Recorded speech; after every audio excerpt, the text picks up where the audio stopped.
let's get it. And by the way, so if you want to know, the goal right now is 112 by Steph Sabra. That's where Capes and she knows that Capes has been the formidable with the puppy. Jim. So let's get into the. All righty. So if we are starting, we're going to start with the Hollywood Reporter itself, which it is now official that Star Wars is getting new leadership. Kathleen Kennedy is officially stepping down, and we are getting both Dave Filoni and Lewin Brennan, who are now taking over at Lucasfilm. The change in leadership may mean a new hope for the storied franchise, or it could be Attack of the Clones by giving fans more of the same. So let's see. After 14 years guiding Star Wars into the modern era through all its ups and downs, Kathleen Kennedy is stepping down as the president of Lucasfilm. Her departure from the company, which is effective this week, has long been expected, but still marks a seismic shift for one of the biggest brands in Hollywood. So someone's ruffling trash, so I'm going to do that instead. So perfect. Thank you for whoever's doing that. Star Wars, 14 years of modern era, its ups and downs. Kathleen Kennedy is stepping down as the president of Lucasfilm. Her departure from the company, which is effective this week, has been long expected, but still marks a seismic shift for one of the biggest brands in Hollywood. Kennedy had also spent decades producing movies such as Indiana Jones and E.T. when she joined Lucasfilm in 2012, taking on the role of co-chair alongside Star Wars creator George Lucas. She was elevated to sole head of the company just a few months later after Disney paid $4 billion for the brand after Lucas exited.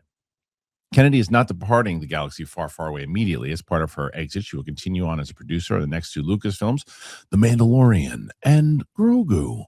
Coming May 22nd, 2027, Starfighter. She will also pursue other sides outside Lucasfilm as an independent producer.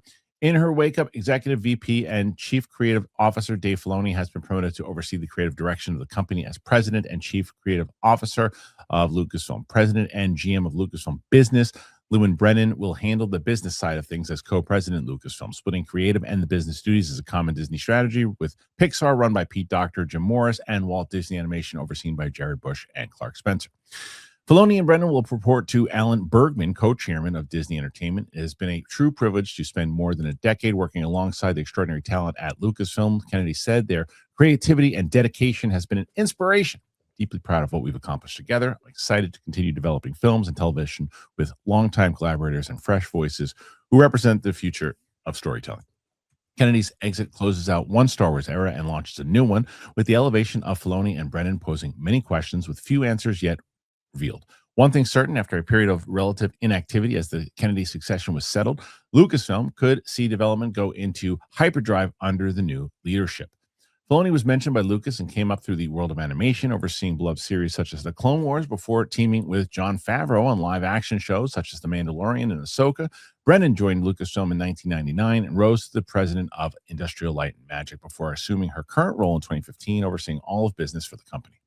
Kennedy was a veteran producer, boasting 8 Best Picture Oscar nominations on titles such as The Sixth Sense and Lincoln when she took over Lucasfilm and worked quickly to move into the new era of Star Wars movies.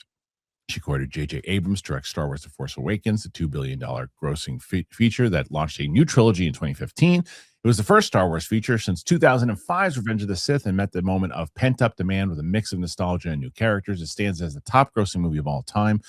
At the domestic box office was $936.6 million. More movies followed annually, including the $1 billion grossing Rogue One, A Star Wars Story, The Last Jedi, $1.3 billion, Solo, A Star Wars Story, $392, and Rise of Skywalker at $1 billion. It was not always smooth sailing. Kennedy fired filmmakers Lord and Miller as directors of Solo, replacing them with Ron Howard mid-production. The film became the first Star Wars movie to lose money in its theatrical run. During the production of Rogue One, she sidelined director Gareth Edwards with Tony Gilroy, and he was brought in to overhaul the movie. And while that move engendered plenty of Sky is Falling narratives, it proved to be savvy as the movie became a pretty critical and financial hit, and later led to Gilroy's critically adored and Emmy-winning Disney Plus series Andor. I'm getting some problems with this article. Following Rise of Skywalker, which received a mixed response, Disney put Star Wars movies on pause, with CEO Bob Iger acknowledging it produced too many movies too quickly over the past decade. Lucasfilm went through stops and starts as it promised. Movies that failed to materialize, including projects from Game of Thrones creators Benioff and Weiss, Last Jedi filmmaker Rian Johnson, Taika Waititi. A movie starring Daisy Ridley has been stuck in development since it was announced in 2023. There's now 2 films on the way: Mandalorian and Grogu on the 22nd, Sean Levy's Starfighter on May 28th, 2027. While the movie side of Star Wars, let's start with the exit first here. So let's start here, Kris, because there's so much to discuss here, and we're not even done with this article yet. There's so much more to what she says inside of it. What are your thoughts? We knew it was coming. They had rumored this a couple of weeks ago. She's been talking about the writing's been on the wall for a little bit, but now the beginning of the year, it makes sense. What do you think with this announcement? Well, I mean, for the longest time, Kathleen Kennedy has basically been Columbo. She just keeps coming back in, going, one more thing. And then she doesn't leave. She keeps announcing her retirement and doesn't. So this does make sense. Beginning of the year, seeing this kind of shift happen. I do want to just point out, as always, anytime we talk about Kathleen Kennedy, people are so quick to talk about all of the problems that have come with her staying in this position. And when Star Wars is good, people tend to not give her credit. But when Star Wars is bad, they put all the blame on her. Has she had a flawless track record? No. I think she probably should have gotten out sooner. But we do have to at least acknowledge that she is a big part of why the Star Wars franchise, for a long time, was doing so well. Has it teetered? Of course it has. But I feel like this is the time. You know, we are having so many things kind of come to an end within Star Wars. The Mandalorian and Grogu theoretically is the send-off to this kind of flagship thing we've had on Disney Plus for their Star Wars content. And it makes sense for us to kind of have a changing of the captain, if you will. But again, I just want to bring up, everyone always loves to point out how she has done this terrible job. Not the whole time, guys. Not the whole time. So we have to give her roses for what she has done well. Totally. And she's obviously an award-winning producer, so. Yeah, and so I equate that to Winston, as we talked many times about sports, right? Where this is just about to go there. Yeah. This is somebody who has won championships, and when the coach is winning championships, they're a good coach. And then when they start losing games and come in, last place, then people are like, oh, the whole tenure was crap. And it's not the case. I think Kris is right. As an overall producer, you cannot deny that she's one of maybe the best. I saw some silly comment that said, like, oh, you always said that she's not responsible for Andor. Never said that. If it wasn't for Kathleen Kennedy, you don't get a Tony Gilroy on the show. Creatively, in certain things, she lets certain creators explore and do their things without interference. Tony Gilroy being one of those, and I think that's in elements like that where she was shining. So I trust Tony. I'm going to let him do. There's other times when creatively she got involved with Star Wars that I think she dropped the ball, which is in the same way you're talking about with coaches. And it's like, maybe they shouldn't have called that play in the big game because that wasn't the call to make. I think Lord Miller is an example of that, right? Maybe we take and what's not her fault when you look at that. What I will say, I'm not a big fan of the Solo movie, but I don't blame the financial loss on her on that one. I blame that one on Iger. Iger was the one who said, you got to release this in May, 6 months after the divisive Last Jedi, right? And right before Infinity War came out. Yep. When December had already been proven it's working. Last Jedi, Force Awakens, Rogue One, and then they move it. So I don't give her all of the loss there with that. So what I do think that when producing is very different than running an entire company and running a creative thing. And I don't think that's her strength. I think her strength is exactly what they said, finding the right producers, finding the right directors, finding the right talent. Certain things that directors do, running the overall narrative and all that, it's not her strength. And I think she proved that. It's just, and then that's why she's leaving. Yeah. No, I agree with you. I think it's funny. The way that we described her tenure really is, it's crazy how much sports echoes everything else. This is, for those that follow football, this is Mike Tomlin, who, congratulations on signing John Harbaugh, which is a very similar situation as well. Yeah. You had 18, 19 years tenure as a coach. You won a Super Bowl early, and then it was like you had success throughout. but you weren't reaching the heights that the fans were expecting. I think this is the same thing here, where she comes out of the gate swinging. People are feeling good about the sequel trilogy. People are feeling good about Rogue One and everything. And then as time goes on, you're still seeing success in the season, in that it's still $1 billion movie at Last Jedi, but the fans start to divide. And then things start to go one way or the other. And even The Rise of Skywalker still pulls in $1 billion, but by that point, you've kind of dropped the ball. You still see some success, like we talked about with Mandalorian and all whatnot, but again, dropping the ball. So anybody that is, like you said, not giving the flowers for what she did over the course of the tenure is being disingenuous. And I don't actually take anything that they're saying all that seriously. But to sit here at the same time and try and sweep under the rug the direction that things have been going for the last couple of years is also disingenuous. Yeah. I think we need to just have this honest conversation that she does have a Hall of Fame run for what happened here, but it just didn't look good at the end. And so you know, now we really need to move on and really hope that we can turn this whole team around. I took that metaphor all the way. Well, you know what it is though, Chris. It works. It was good. Yeah, but with that, I think that I still would say I don't think she was the right person to run the overall company. I think she might have been the right person to be producing some of the movies, like clearly. And I think that in the same way we say this all the time too, like when Infinity War and Endgame are like the biggest movies and everybody loves them, it's Kevin Feige and Marvel. It's never Disney. Never Disney. But if a movie sucks, oh, Disney ruined it. Disney ruined Marvel. They did it. They never give them. It's the same thing with this. There's a lot that she did right inside of putting together those pieces in Rise of Skywalker. But when it started to really go bad, in my opinion, was Rogue One. Because Rogue One was a success, but in the failure of what she had with Solo showed the failure.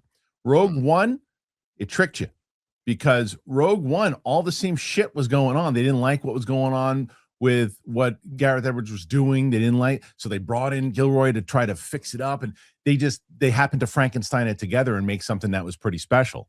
With Solo, you know, there's a lot that just didn't work, and it just looked it just didn't work, and it came out at that time that we said. So that's, to me, when it started to go south, was when it started to show, wait a minute, there's things that maybe this isn't working creatively the right way.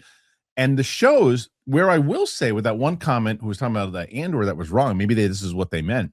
I think she had less to do with the Mandalorian creatively in the beginning. I think that anything that this is what I have to make very clear.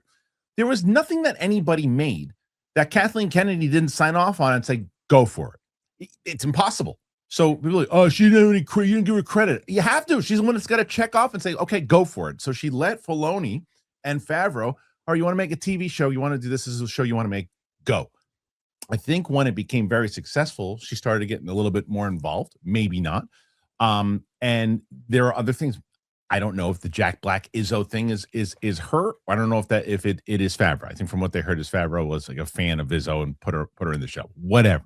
What she does do and did do, she does get the hot director. She gets the, you know, the who's hot right now, who's doing this, like, as opposed to who's going to tell us the best story. And that's why Taika got a gig. I think that a lot of these, you know, this happens often. And I think that's why, I think Donald Glover is great. I think he was the best part of Solo, but I also think he got a full movie because he was Glover. They're still keeping that movie in development because it's him. That movie shouldn't go right now. That's not the movies that they need, but we'll get into that. But either way, I want it. Why can't I have the things I want? It's true. But let me ask you this, Krista. Let's talk about the replacement, because as they allude to, or potentially allude to in this article, was it could be fresh blood, it could be something brand new, or it could be Attack of the Clones. I'll start with Lewin Brennan. And I think that because people are going to right away expecting me to go, oh, this is the bad choice overall for these two. From Lewin Brennan seems like a great choice for executive, for the business side. Proven track record. She seems like good move. That's the way to go. 50% of this works for me. how you feel about the whole pie? So when we're talking about that, then Brennan, but then Filoni being the other. Yeah, you can start. You can start with. Okay. You can start with either one. Whatever you want to start with. Sure. I wanted to address that. I think that she was a very good choice. Yeah, absolutely. I mean, they're hiring from within. This is somebody who's already gotten a proven track record, who's done a really nice job of running the various divisions. And from a business standpoint, she really knows what she's doing. And this is one of the things that, to your point of what you were saying earlier about Kennedy, Kennedy's a great executive. Right. I don't know if she's always the best creative. I think she often isn't the best creative, but I think she has some smart business savvy. She knows how to go after, like you said, who's hot right now, that sort of thing. And I feel like Brennan is somebody who also can understand how to implement those things alongside a creative team to give us some really great stuff potentially. This is somebody who knows how Lucasfilm, Industrial Light and Sound, or Skywalker Sound, all of that kind of works together and comes together. And so I feel like she's a really, really great pick here. And I do like the idea of the dichotomy of kind of a, Gun saffron. Gun and saffron thing. Because Filoni, right, there's always that idea like Gunn. Oh, he's one of us. He knows Star Wars lore so deeply, so intrinsically, and so loves this. However, then you have the risk of him doing his kind of thing that he's known to do, of being a little insular and making this galaxy smaller by doing all these connective stories. I've said this over and over again. Lucas does this, Filoni does this. There is this Dickensian nature to Star Wars that I don't really enjoy. And by that, I mean, Charles Dickens loved to have all of his characters miraculously be tied together, and I can enjoy that in Great Expectations. I don't want that in a vast galaxy that is far, far away. I want to explore other aspects of it, which it sounds like we are teeing up for, with things like the Ryan Gosling Star Wars film. So I'm hoping that having somebody like Brennan with a Filoni or some pairing similar to that can be a, hey, cool, yes, you have great understanding of this universe, but what if we try this? Or what if we court this director? Or what if we dabble with genre? Because you can do a lot in this sandbox. And Star Wars Visions, honestly, is one of the things that's really proven that. I know. I wish they'd let that team have a little bit. It's a totally separate team from the other creative. I think they should follow a lot of those stories. I think they should dive into those worlds. Couldn't agree with you more. Yeah. Winston, so yeah, and in the case of Filoni, to kind of piggyback, I've been pretty vocal. I think it's a terrible choice. I think it's an absolutely terrible choice to have him. Who would you have put instead of him? I don't have an answer to that. Because it's like, I would like to see someone that's going to expand it a little bit more. I don't mind as much as Kris does the connectivity if it's all making sense, like in the way that like Andor was connectivity, right? And I didn't mind that as long as you should tell different stories, which I agree with, but I feel like in the way that I fear, Gunn could make it more, depending on what is Gillespie going to be able to make a Gillespie movie and is Supergirl, or is he going to be making a version of Gunn's notes of Supergirl, right? And I feel like I don't want to see that in Star Wars because I've already seen that. And let's make no mistake about it. Filoni has had a very strong creative imprint on Star Wars over the last couple of years, and he's as much to blame as Kennedy is. A lot of things like Ahsoka, when I watched the first 2 episodes, I was like, oh, I really loved Rebels. I think he's a great animation director. I think he's a great animation writer. I don't think his stuff plays. There's a few things that he directed in The Mandalorian season 1 and season 2 that I think are very good. But his overall writing is childish. And I think that Ahsoka, as I watched it back, I think I Kool-Aided myself in the first time watching it, going, oh yeah, okay, kind of enjoyed it. It's terribly written. It's terribly written, and I wonder what season 2 is going to do. He holds on to things. He's writing the entire season. He gatekeeps, and it's like, because, well, George taught me, so I know better than you do, and that is a really bad way to go into this, especially when you don't have the experience. You can say whatever you want about Kathleen Kennedy. You couldn't say anything about her experience. Now, granted, he's not taken over the business side of things. They're going to let him do the creative things.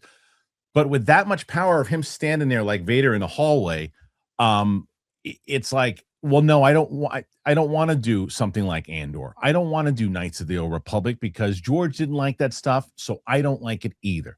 You're never going to see that kind of stuff. And you're going to see more live action cartoons, and I hope I'm wrong. But what do you make of this entire change? With Well, I just wanted before I answer that, I just wanted to ask you then, is that not where, I'm so sorry. What's her name again? It's Brennan. Is that not where Brennan is like, well, I don't care, Brody. We're co-chairs in this, and she's the business Knights side. is gonna. She's I get business. that, but I'm saying, but Knights is gonna make us X amount of dollars, so I'm gonna need you. Is that not how that kind of balances out, or no? Nah, she's the one that's gonna be handling the parks. She's gonna be handling. So she would have no say. I don't know if she's gonna have no say. Of course, she's like, she can give her opinions, but as far as who's gonna be greenlighting the stuff, the creative stuff, it's gonna be him. He's not. Yeah.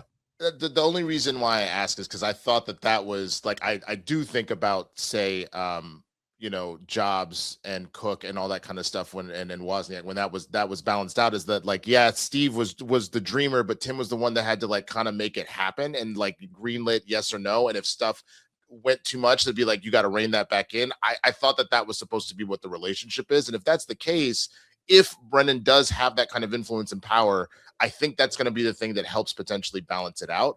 But I understand what you're saying, and obviously way more intimately than I do, that if Filoni has kind of gone off the deep end with that is a concern that you're going to see that kind of go that particular direction. I would just hope, especially with whatever that Iger wants to kind of, because I'm assuming he had some sort of say in helping decide how this was going to go as well, that there was a conversation of this is not going the right direction. So that's what I worry. I think that they're enamored by I saw someone make this comment the other day, and I feel like this is the same way Filoni feels, right? Someone said like, oh, it's just the internet that has a problem with Star Wars, because when you go to Star Wars Celebration, everybody loves it. No shit, everybody loves it at Star Wars Celebration. Why are you going to buy a ticket to Star Wars Celebration and be like, yeah, you suck. Why do you put women in Star Wars? It's like, then of course they're not going to do that, and you shouldn't do that on the internet either. But like, the internet also does represent opinions of people who are just like, I'm kind of over it. Right. And the internet is a much larger place than Star Wars Celebration. Star Wars Celebration is going to applaud and say, look, you're doing everything great. You're a celebrity, Dave Filoni. We love everything you do. Dave Filoni has a lot of misses. And the thing is, well, he wasn't very involved in Acolyte. That's a problem if he wasn't, because he had that job of creative. He had that job a lot longer than it was announced. It was announced a year after he had already been in the role. He was very involved in the Acolyte. He was very involved. And so that's a problem. He was around when they were doing Boba Fett, and that was a problem. He was around to give some advice on Obi-Wan. They dropped the ball on that one. So, but to him, great, very proud of what it was. And what else he's going to say, obviously. But like, you can't look at that and go, oh, that went over with the fan. You can't look at Obi-Wan and then look at Andor and the accolades and everything that Andor got and not say, oh, shit, we should have done that with Obi-Wan. You should really dove deep into Obi-Wan the way everybody thought that what we got with Andor, we were going to get with Obi-Wan, and we didn't. So he's as much to blame as anyone else. That's fair. I think part of it that we try and take into consideration with stuff is like, obviously, when a lot of this started to go full-blown sideways was around the same time that we hit the pandemic. So then you get into the idea of really pushing streamers even harder. And I think what got interesting, and this will be the capes and cows tie, when you look at the MCU and the same way you look at Star Wars, because of the numbers, because people were in the house, it looked like everything was all gravy, but you're starting to see the numbers drop and drop and drop. And instead of anticipating for, this is actually a decline in quality, they were probably more looking at it like, well, everybody was in the house, so we didn't really have the box office, and so people were still watching it on Disney Plus, so it is what it is, but not actually seeing the greater problem that was kind of going on there. So I think we've all agreed at this point that Kathleen probably should have taken a step away, and there should have been a change in direction a little bit earlier. And so I think maybe they didn't see it quite as quickly as they should have to make the adjustment. Yeah. So if you're this worried about Filoni, it's certainly going to raise like a red flag in my brain to know if he had that much intricate connection to some of these projects that didn't work as well. But again, I think that's exactly why you went with the Gunn Safran model of we're splitting up the duties. Sure, you couldn't. I mean, because- you couldn't give him, and rightfully so. He knows it. To give him credit, he'd probably like, look, you want me to try to take on the creative side of it and tell stories, please do. But like the parks and all that stuff, that's not me. In the same way that Gunn did, Chris. You know, like that's not, and he shouldn't have. That's not his responsibility, and that's what they should split that up, because that would be too much for him to do. In the same way, it would be too much for Gunn to do. But one of the pros that I do think will happen here, and one of the things that I think Kathleen Kennedy did not well, was because I will combat with you just a little bit, Chris, where I think she's a great producer. I don't think she's a great executive. I think she's a great producer, because I think as an executive, a lot of errors that she made was making announcements way too far ahead of things and doing it many times.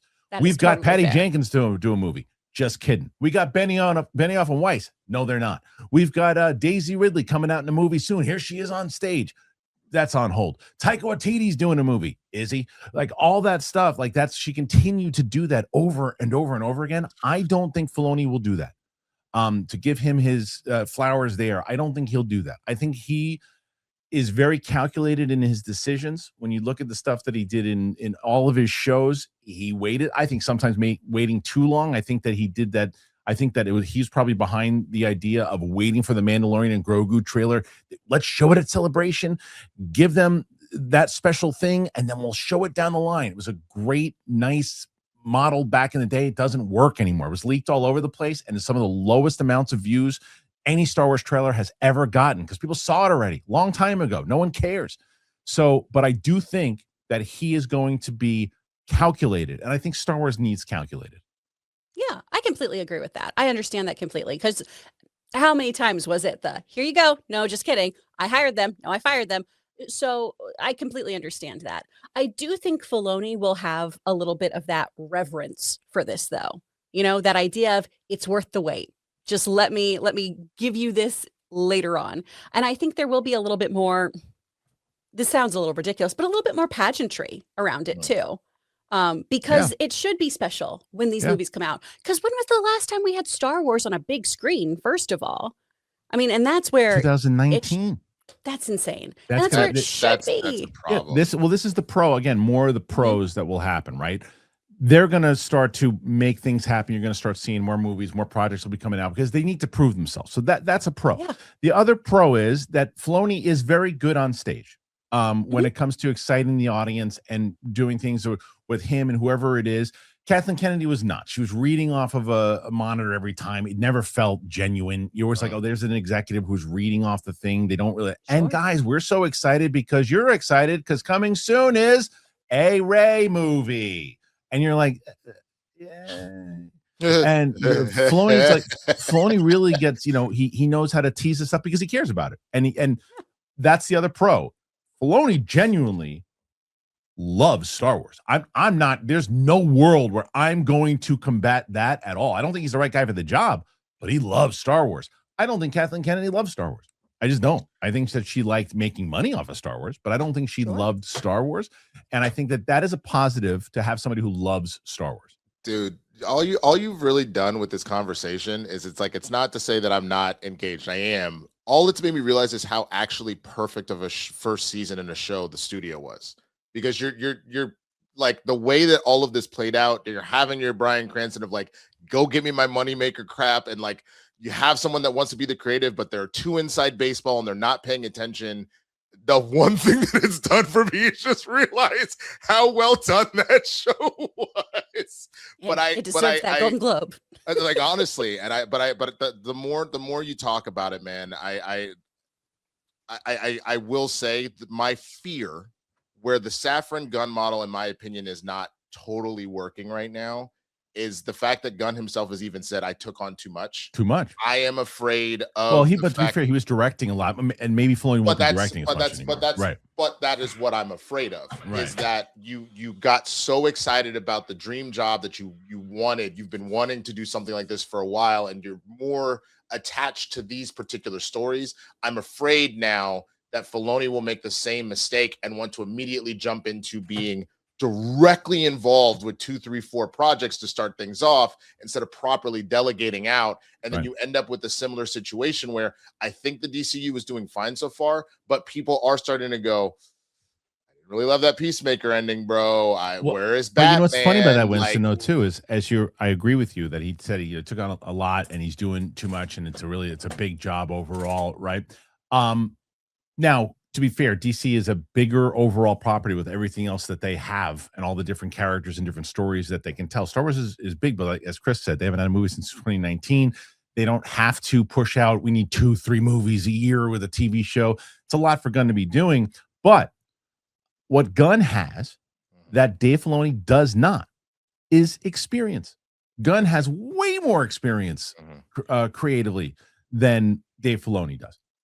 So what I will also say is the thing is, and this is where I want to make sure that I follow by the example that I've always talked about, and that is if the first movie, because we won't see the first movie from these two, which we'll get into, which might be this Kinberg thing, which is Snyder had a new report on that today, because Starfighter and Mandalorian Grogu are still under the Kathleen Kennedy watch. Now they'll shepherd it, they'll make sure things are going right with it, they'll be doing that, but it's still Kennedy will be producing it. You can't judge it. If Starfighter is great, I guarantee you. What do you think now, Kristian? So, Filoni, not Filoni's movie. It's the next movie. And if Filoni's movie that he does and he announces and he puts out and he shepherds is fantastic, I'm going to look at both Chris Carr and Winston A. Marshall. I'm going to look at the audience and I'm going to go, I was wrong. He really did exactly what he needed to do. And I am happy for him. And I'm happy for us as fans. However, if the first one is a same old step and repeat, bad dialogue, all the same stuff, problems, behind the scenes is Filoni really wanted it to be like this and Filoni wanted it to be like that and they didn't let me do my thing, then I'm going to go, I got to ask you a question, though. And I understand that we're in a place of frustration, but is that not jumping the gun as well? No pun intended, in that we shouldn't look at coaches, we were using that metaphor, just off of an immediate first thing that happened. No, of course not. Of course not. I know. So like, I'm saying, you can't say it's an automatically, hey, we're in great shape. But a win is a win. Good. I understand that, good or bad, because I even think about like, again, I'm trying to go super deep into the stuff, but we were so ready to say CJ Stroud was going to be the dude because of his rookie season, and then he's been kind of ass until now, where he started to be okay. Sure. Yeah. So in the same breath, on the flip side with Bryce Young, bad coming out, but now he's starting to figure it out. So are we going to be that quick to go, if he has one movie and it's great, we're good, or if it's bad, it's horrible? Case by case. It depends on the history of what actually happened. If it's like, because some people will judge just on money, right? But like if you look at if a movie comes out and you're like there's tons, I can't remember, there's a movie recently, I just can't remember, that was like, look at The Long Walk. Long Walk was a great movie. Didn't do very well. Great movie. Roofman, great movie. Didn't do very well. People like, Derek Cianfrance's last movie, no one really saw it. Wasn't that good. He's not really doing good right now. I think that's unfair because no one saw the movie. So if Filoni puts out a movie, the first movie's really good, and you're like, okay, we got hope now, because it looks like he hired the right people. He's having conversations with people to say, like, look, this is the direction we want to go to. Now, what we're also going to find out is some of these things, that these roadblocks that were supposed and rumored by Kathleen Kennedy, that like, don't use Luke anymore, don't tie it into this stuff. Is he going to stick by that, or was he part of that? You know, like, and I'm not saying you need Luke in order to save the whole franchise. You don't. You can never use him ever again. But I'm just curious, like certain things, right? Like where I've mentioned this many times over, it would have made no sense if Luke wasn't the guy that came in to save Grogu. He was the most powerful Jedi at the moment. If it makes sense for the story, depending on the timeline, do it. Now, that being said, get the hell out of that timeline. I'm sick of that timeline. Let's go to new timelines. And that's why I'm scared, because I know he doesn't like the Knights of the Old Republic.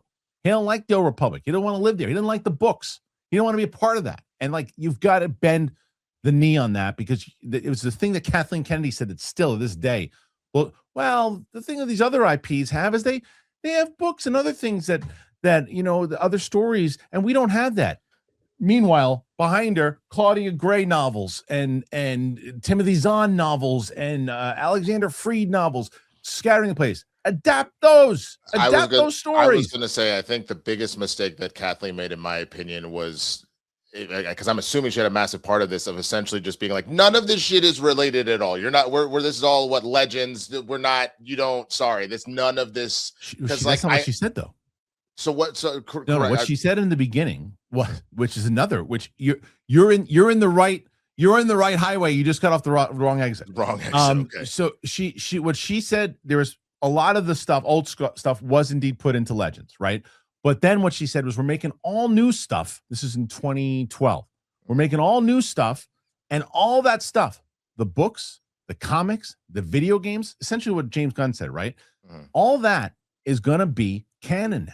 All of it. So if you hear something, the new stuff that comes forward, but none of the old stuff. No, the old stuff was then put into Legend, but this new stuff, and then they didn't stick to that because Filoni doesn't like the books. He likes the TV shows. All the animated shows are canon, but not the books, and we can change. Which is just incredibly dumb to me because again, For me, I remember the Young Jedi series, which I was obsessed with growing up. But then other than that, like KOTOR is one of the greatest stories that we've seen in a minute. And I have patiently been waiting for them to do that. And is it going to happen? It's not going to happen. Is it going to happen? Is it not going to happen? And it just, I don't know, man. I if anything, you're making me a little afraid now. Like I'm about to give into the fear, which is going to lead into anger, and the anger will lead to hate, and that's going to lead to the effing dark side. But I'm just saying, be skeptical. That's all I'm saying, is to be skeptical, because and this is coming from someone. If you go back and you watch old footage of me,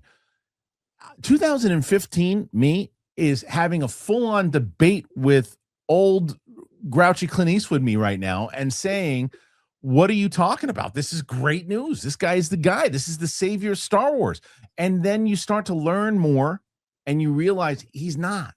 He's a gatekeeper. And that's what scares me, is it's going to be, this is my idea of Star Wars because George taught me, you don't know, and we're going to do more of this stuff. And it can't just be for kids. I know that there should be stuff for Star Wars that's absolutely just, I love the Young Jedi series and all that stuff that they do from it. There should be stuff that is based towards kids, but then you should get stuff like Andor. That's how you expand the brand. Go ahead, Kris. Well, having Andor and Skeleton Crew, I think that shows how far you can take this. Sure. And Skeleton Crew was so good. It was so fun. This is my issue here is I'm fairly steeped in the lore, right? I'm a Star Wars fan, but when we get into things like what is G canon and all this other stuff, I do feel like I'm on the outskirts. I do feel like I'm a fake fan. And that idea of gatekeeping and what is canon and what is not is so silly.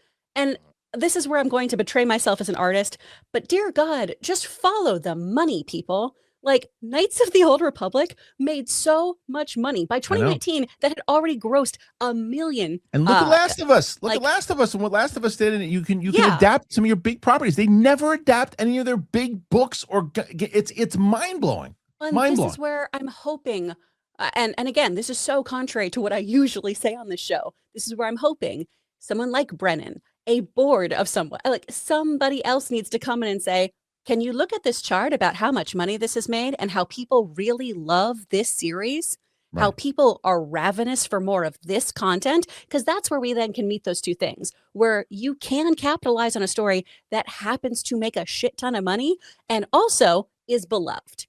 And that's where I think a lot of these video games, a lot of these novels are just ripe for the picking. You can do what we've done with comic book adaptations. Change it up. It doesn't have to follow it as a paint by numbers. You can do a couple different things. You can take that world and tell a different story within it. You can use it as a framework. And so I'm hoping that a Filoni would at least understand, hey, maybe it's not for me, but not everything has to be. And I think that's the biggest fallacy with but so I many know of these George creatives. taught me. I know Exactly. George.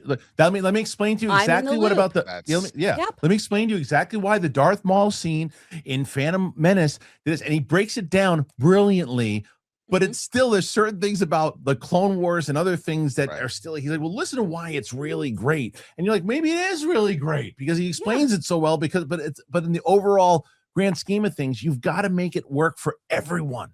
if you want it to be a 100%. major brand again. But that to me is ultimately the sign of a good leader. A good leader at can the end be. of the end of the day is not getting in your own way. Yeah. So the idea of what you just started to say, both of you, of understanding the thing that you love and are passionate about can be really good, but it is not the only good that exists. Yeah. And so being willing to take other things in and let that kind of also true.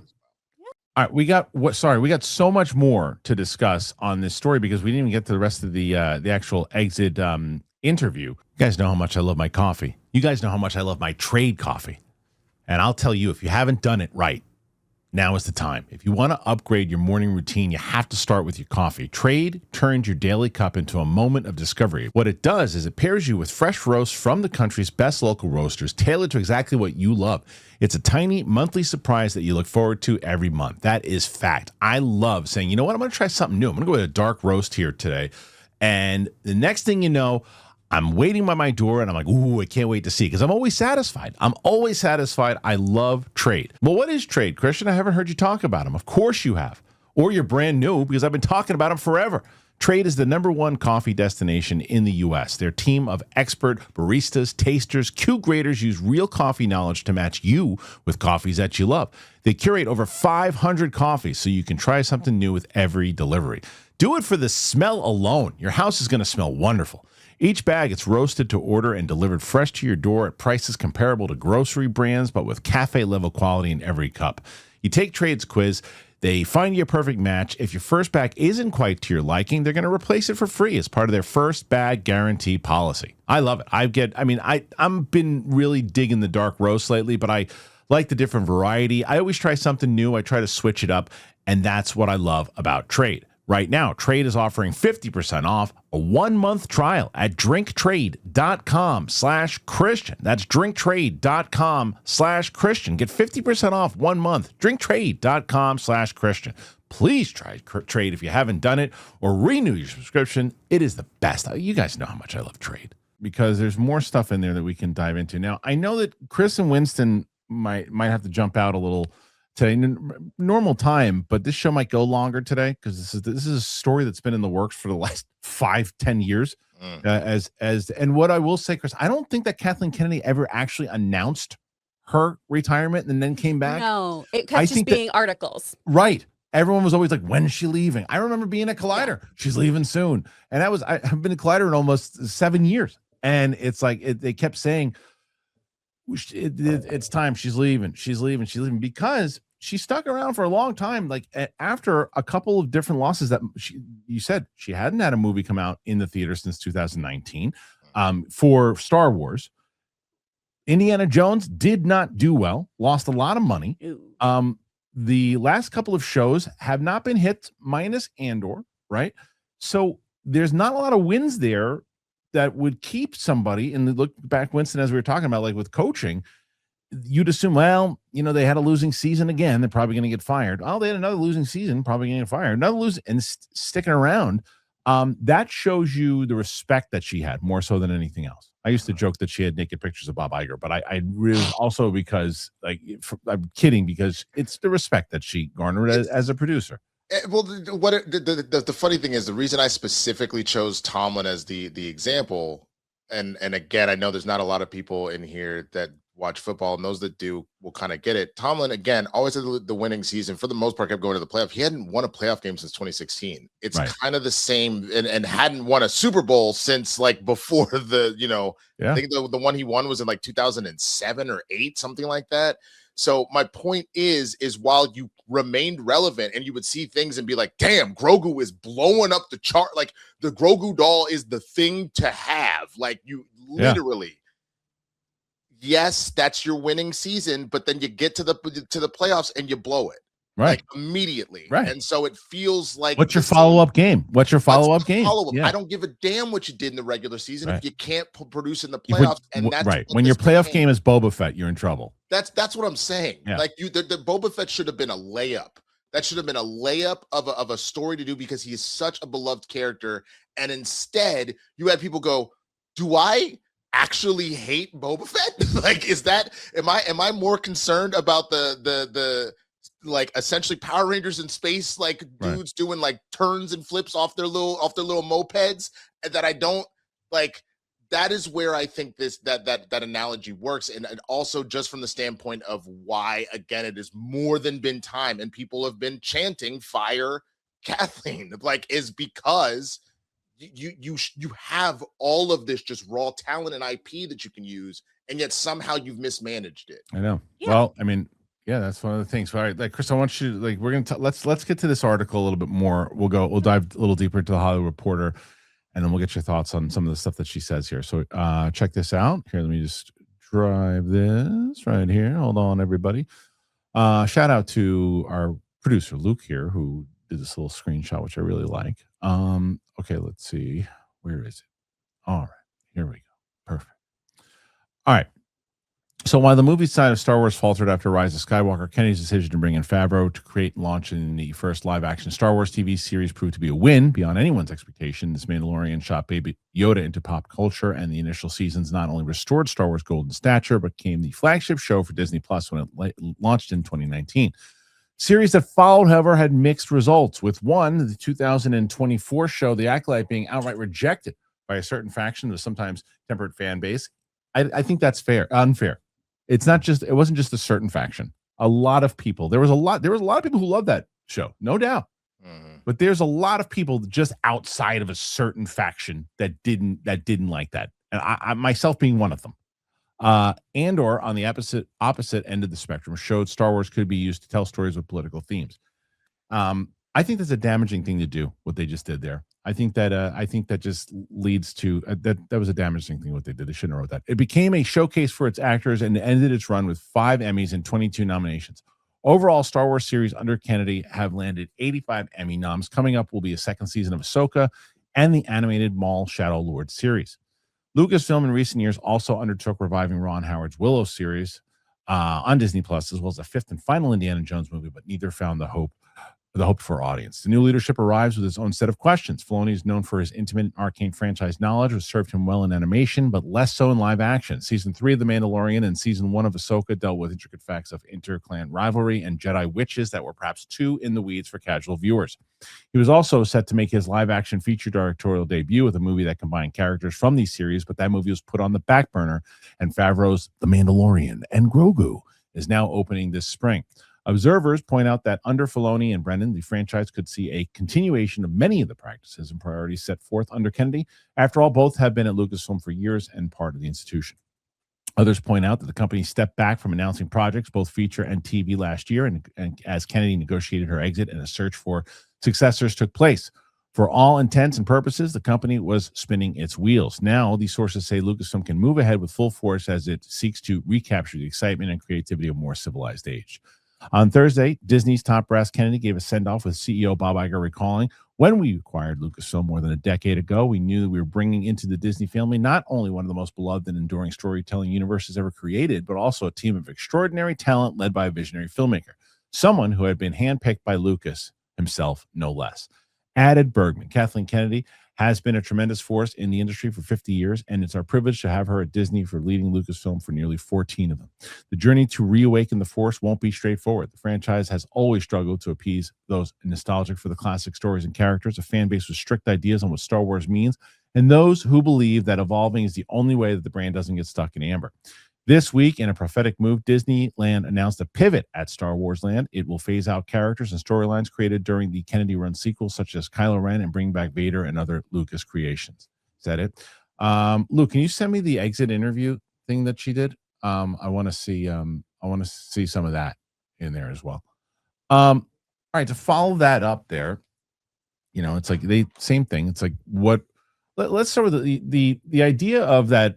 The Galaxy's Edge side of it, and bringing in now Vader and changing that up.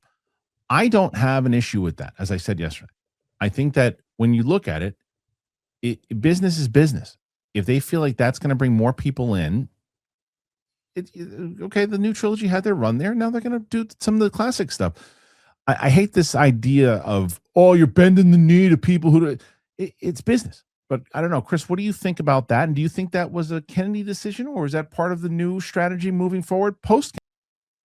I feel like that's the new strategy moving forward. And as sad as I will be to not flirt with Kylo Ren at Disneyland and try to get him to take me away, you know, it makes sense. It makes sense. You know, and this is the thing with Disney too. Everything is cyclical, right? We have the throwback 90s stuff where then I can go and see like, oh my gosh, they have, you know, Powerline. They've got Max from Goof Troop. They have Darkwing Duck. They don't have those guys walking around all the time. And that's fine because that is from the past. You can always shift out and have different characters pop in. And this is something they've been doing constantly with Marvel, you know, of having, hey, we're going to have Wolverine and Deadpool walking around. We're going to have some of our other characters pop in. And then what they've been smart about with that is doing them almost as limited releases. Hey, during this time, you could come see this person here. So changing it up and having like, you know, you can come see the original Trinity folks. Right? You can be here and see a Luke or Leia, or we have all new characters. Hey, you can see Ryan Gosling's character walking around. You can go do this other thing. Yeah. I'm interested to see the new shift just because like the whole Black Spire has a whole storyline to it, right? Where you can go there and you can be part of the resistance and you can help, you know, keep the spark up and keep going with everything. Sure. And the idea of that is really cool so that you are in this almost immersive LARPing experience while you're at Disney. However, I don't think that everyone takes advantage of that or wants to participate in that. And, you know, you can then utilize your characters who are staff at the end of the day, right? They're all cast members, but they're staff and they're paid employees. You can use them in a more effective way that makes more sense for you to promote new movies or to appeal to what the people in the park want. Right. And I also understand that at the time when they launched it, you know, they wanted to really still promote their movies that I think at the same time that you know, that the Rise of Skywalker hadn't even come out yet when they started promoting that there. So of course they wanted to do it. But since then, you cannot argue that out of the 3 trilogies, it is the least popular. I did a poll on the channel yesterday, Winston. So what do you think?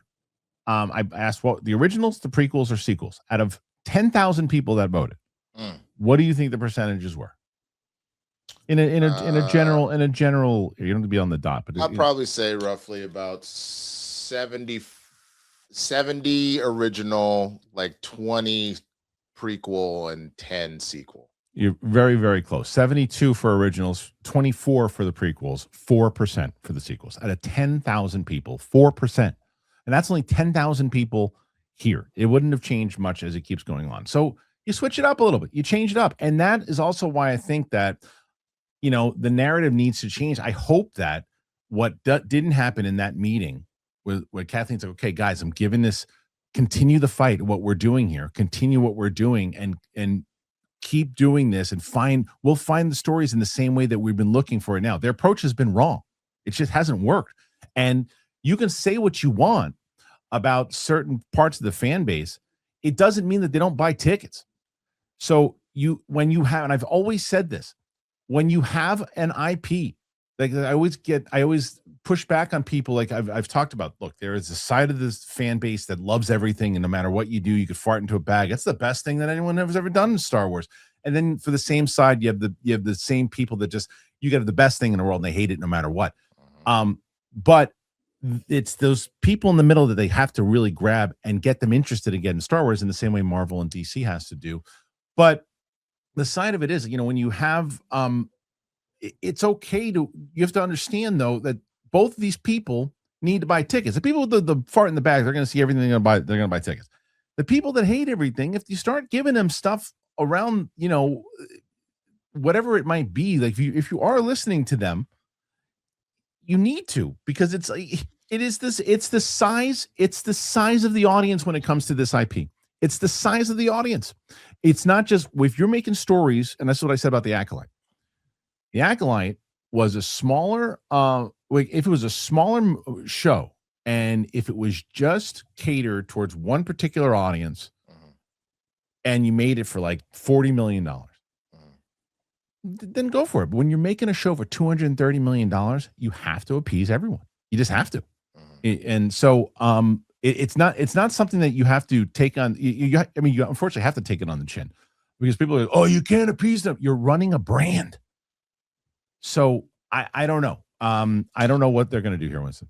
Yeah, I'm not sure either. I think where a lot of studios are running into issues is their analysis of why something works tends to be off. So instead of looking at The Mandalorian and being okay, what's working here, they oversaturated the market with it to the point where then people got sick of it. So well, they brought Grogu back. No, Winston, go back to that, because you in those first 2 seasons, that's the first time fart in a bag and I hate we're on the same page. But then where they Season messed 3, up. They brought Grogu back. And I understand that, but then I also think about Book of Boba Fett. You like, again, when I mean you oversaturated, there was a point at which it was like, yeah, we do love this. What do we love about this? And then like just keep giving them the same thing. That's what I'm saying. They didn't need to bring Grogu back, and they bring him back because they're like, oh no, what do we do without Grogu now? Oh no, what do we do without Grogu? Let's bring him back. Let's bring him back in Boba Fett, and it's like just trust in your story, because the third one was cameo. Season 3, look.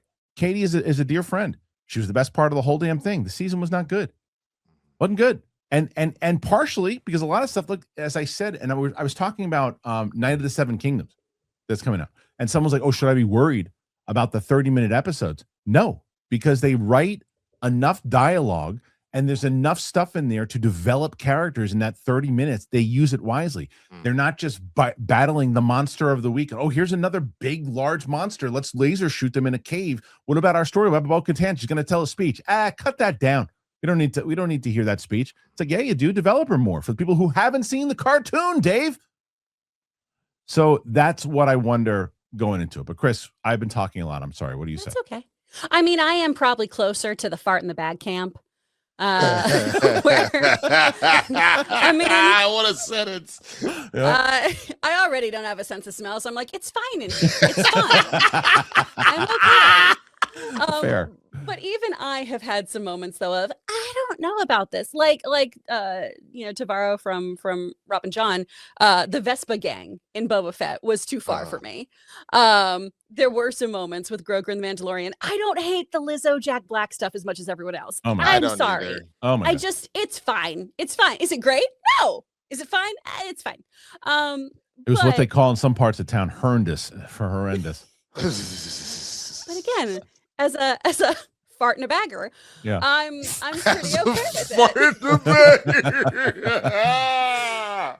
But they do.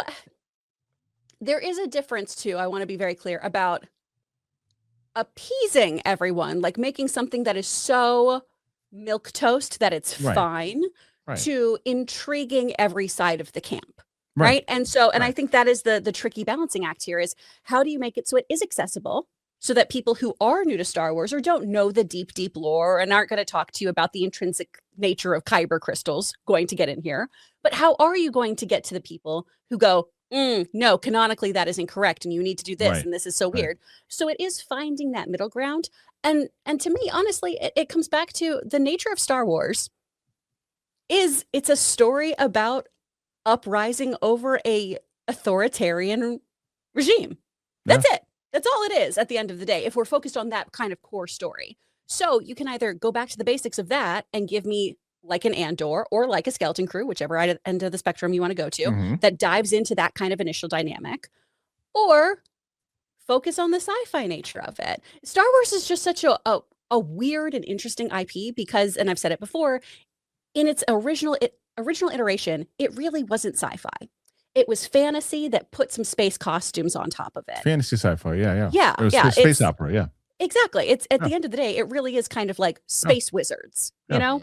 And so you can then either explore that mysticism side, as we've seen kind of dabbled with, but Filoni gets so up his own stuff that then we get lost in the sauce. So there does need to be this balancing act of, hey, can you explain this for me without spoon feeding me? And can you still give me a really intriguing story that is accessible for all of us, but still is going to keep those kind of glass pushing actuallys in the crowd as well.